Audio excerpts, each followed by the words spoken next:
जंगल में गए तो बरसात होने लगी। बाबा एक किस्सा अक्सर सुनाते थे।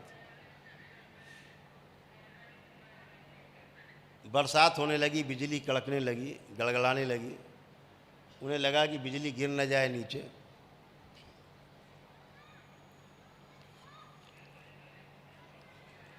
तो एक गुफा थी,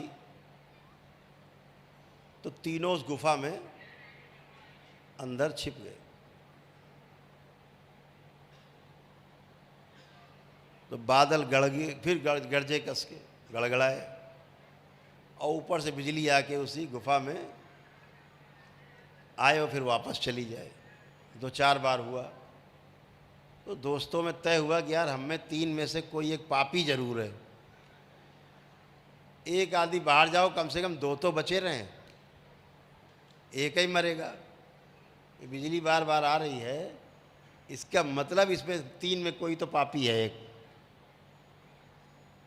मरता क्या नहीं करता भाई। एक दोस्त बाहर खड़ा हो गया, बिजली कड़की और फिर उसी गुफा में कड़की। तो वो अंदर आ गया बाहर वाला। अब वो 2 बचे, तो 2 में से भाई एक तुम जाओ बाहर, 2 तो बचे रहे। तो 2 नंबर वाला बाहर गया, बिजली फिर कड़की, गुफा पे आई। अब बाहर वाला फिर अंदर आ गया, बचा तीसरा। बोले भैया तुम ही हो, अब तुम बाहर जाओ।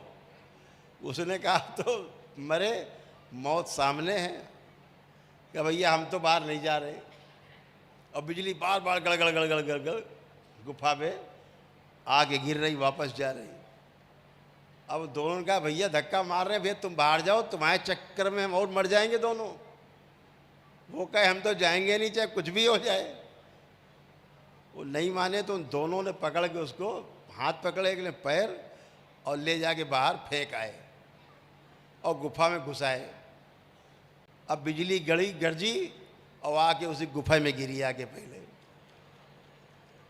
तो वो दोनों खत्म हो गए। तो उसकी वजह से बच रहे थे बाकी 2। तो कर्म भोग का सिद्धांत ऐसा ही लागू होता है कि किसके भाग्य से आप कहाँ पहुँचते हो आपको पता ही नहीं होता।